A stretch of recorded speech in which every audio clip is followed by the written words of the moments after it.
प्रमुख वक्ता पवित्र आत्मालाई ताली बजाएर हामी धन्यवाद दिन्छौँ। हालेलुया, हालेलुया।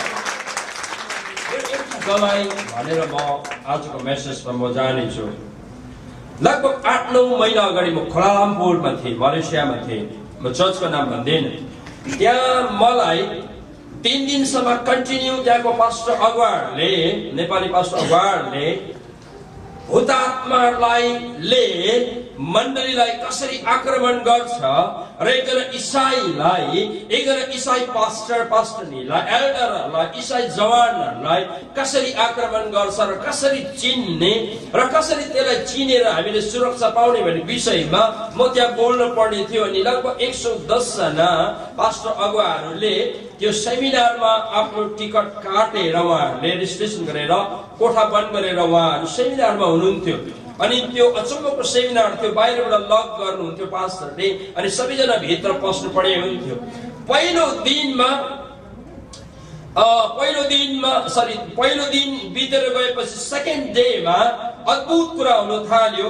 अद्भुत कुरा हुँदै गर्दाखेरि त्यो सेवाको समयमा म बोल्दै गर्दा धेरैजना मानिसहरूले म रम खान्छु, म बियर खान्छु, म खैनी खान्छु, म नराम्रो पिक्चर हेर्छु, म वेश्यावृत्तिसँग लागेको छु, धेरैजना मानिसहरू अगाडि आएर रुँदै कराउँदै गर्ने कुराहरू भइराखेको थियो। जबकि अल्टर कलको कुराहरू त्यहाँ थिएन। म पढाइराखेको थिएँ प्रेयरहरू, त्यो घटनाहरू घटिराखेको थियो। अनि सेकेन्ड डेमा एउटा भाइ र बहिनी जबरजस्ती अगाडि आउनुको बोल्दा बोल्दै, अनि उनीहरू चाहिँ अन्य जाति थिएछ। अनि आएर पास्टरलाई अनि मलाई रिक्वेस्ट गर्न थाल्नु बोल्दा बोल्दै कि हजुरहरूले मलाई समय दिनै पर्छ। मैले भने तपाईँलाई अहिले हामी समय म दिन सक्दिनँ, म बोल्दैछु।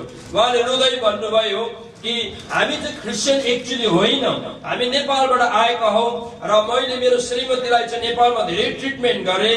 उनले चाहिँ उनको जीवनमा 4-5 वर्षदेखि रगत बग्ने व्याथा छ र नेपालको डाक्टरले चाहिँ जाति हुँदैन, कुनै पनि विदेशमा लैजाऊ निको हुँदैन भन्दाखेरि पनि मैले चाहिँ मलेसियामा लिएर आएर मलेसियामा मैले ट्रिटमेन्ट गरिराखेको छु। तर मलेसियाको डाक्टर पनि जाति पार्न सकेको छैन, निको हुँदैन नै भनेको छ।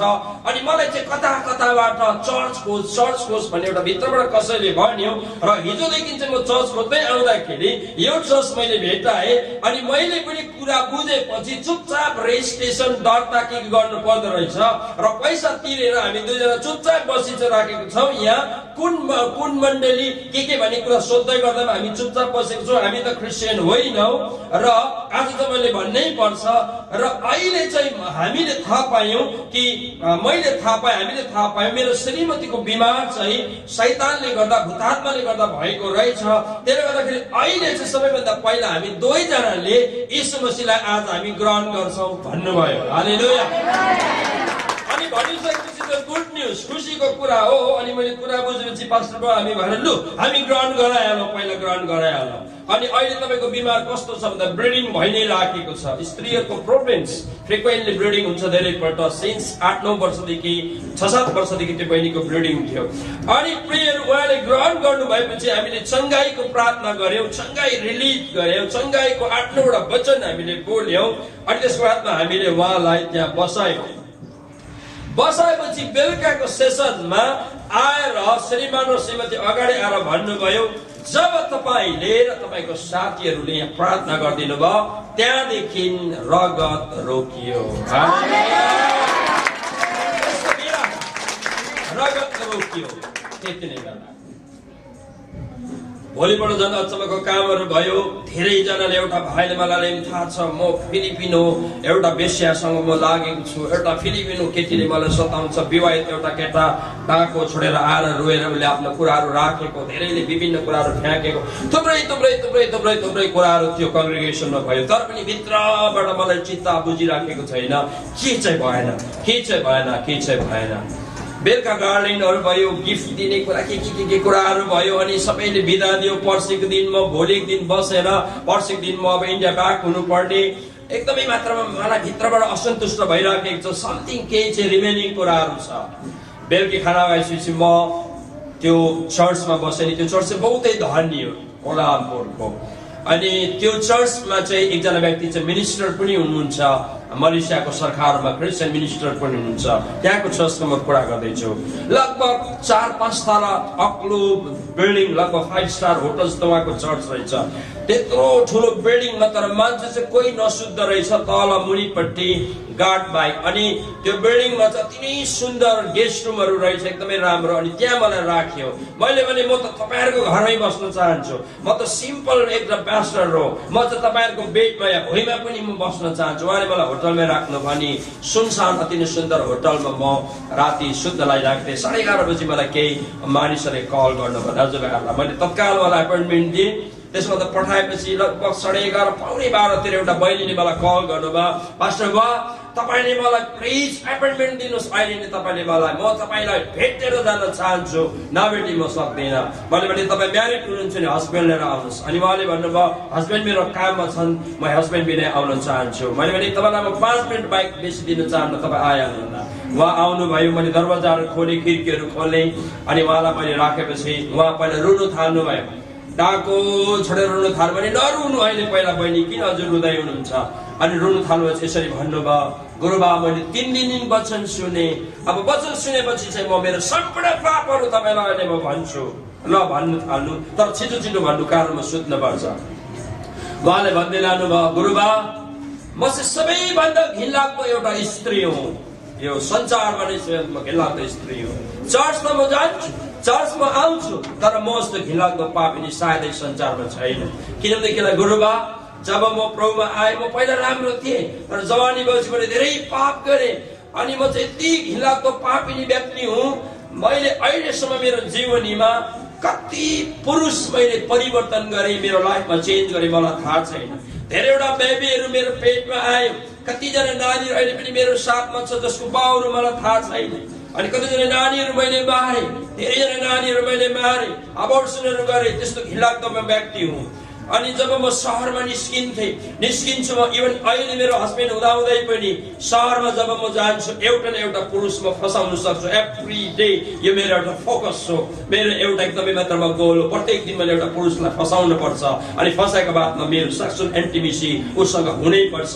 यो मेरो मेलको तृष्णा, अहिलेसम्म मैले यो गर्दा आएँ। सेभरल काउन्टलेस, म यो भन्नै सक्दिनँ।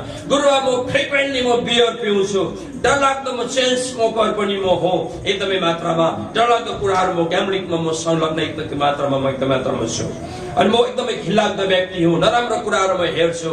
गुरुबा मलाई बचाउनुहोस्, मलाई बचाउनुहोस्, म यो पापबाट निस्किन चाहन्छु, मलाई बचाउनुहोस्। अनि मैले त्यो छोरीलाई भने, छोरी तिमी रुइसक, म तिमीलाई छोटो प्रार्थना गर्छु, तिमी यहाँबाट गइहाल। कारण मलाई थाहा भयो डरलाग्दो भूतात्मा, डरलाग्दो प्रेतात्मा त्यो बहिनीभित्र छ। अनि एकदमै सुन्दरी, अति नै राम्रो, एकदमै मात्रामा धेरै मेकअप गर्ने उनको ड्रेसहरू।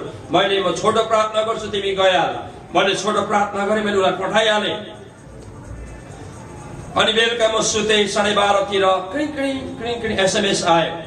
एसएमएस मैले जब पढ्दाखेरि लेखेको रहेछ, गुरुबा म त्यही बहिनी हो, अहिले म सुतिराखेको छु मेरो हस्बेन्डसँग, धेरै अग्लो बिल्डिङमा म सुतिराखेको छु। अहिले मेरो श्रीमान भुस निदाएको छ, तर मेरो ठिक अगाडि 6.5-7 फुट अग्लो एउटा मान्छे मेरो घरमा उभिराखेको छ।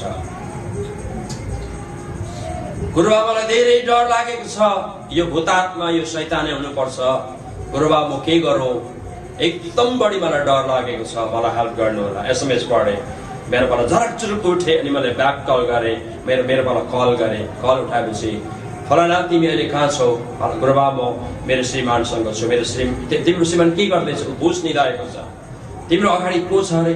गुरुबा मेरै अगाडि छ, 6.5-7 फुटको एउटा मान्छे छ, मलाई मार्छ यसले, मलाई हेल्प गर्नुहोस्। मैले भने तिम्रो टाउकोमा हात राख, म प्रार्थना गर्छु। अनि मैले यीशु ख्रीष्टको नाउँमा हेब्रेको 14 पद स्वर्गदूतहरू मैले पठाएँ। मसँग लगभग 15वटा भन्दा बेसी मुखेन्जी भूतात्मा खेद्ने वचनहरू मेरो हृदयमा छ, अनि मेरो प्रेयरहरू मस्तिष्कमा छ। किनभने विश्वासीले जहिले पनि वचन चाहिँ यहाँ राख्न पर्छ। मैले भूतात्माहरू खेद्ने वचन पठाएँ।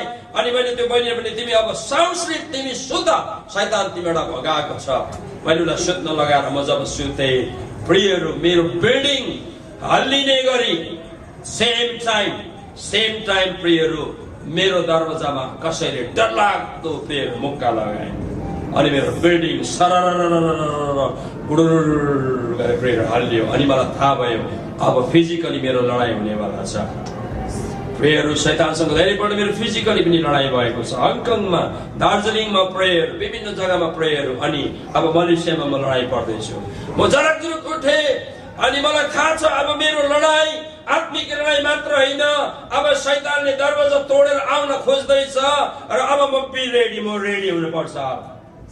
प्रेयर अनि म रेडी भएर प्रार्थना गर्न थाले। प्रेयर जस्ट प्रार्थना गर्न थाले। अनि परमेश्वरले मलाई बिहान 4 बजीसम्म म प्रार्थनामा राख्नुभयो। अनि प्रभुले मलाई भन्नुभयो, छोरा भोलि त्यो कोठामा जानु, तिमी एक्लै नजानु, यो महायुद्ध हो, यो सानो युद्ध होइन, यो महायुद्ध हो। तिमीले पास्टर अगुवासँग लगेर जानु। अनि उनीहरू बाइकमा आउँछ, मोटर बाइकमा आउँछ, तर मोटर बाइकमा नजानु। तिमी मोटर बाइक गयो भने तिमीलाई मोटर बाइक एक्सिडेन्ट गराएर तिमीलाई कुलालामपुरमा मार्नेवाला छ शैतानले, कारण तिमीसँग भयङ्कर रिसाब छ शैतान। तिमी गाडीमा जानु। मैले पास्टर रातिले फोन गरेँ, प्रे त्यो रात म सुत्न सकिनँ नि। 8:30 तिर पास्टर फास्टिङ सहित आउनुभयो। म रेडी भएँ। पास्टरले 3टा मोटर बाइक लिएर आउनुभयो। मैले पास्टर एल्डरवाला भने पास्टर एल्डरबाबु सबै तपाईँको मोटर बाइक सहित मोटर बाइकमा म जाँदिनँ। अनि उहाँले किन भने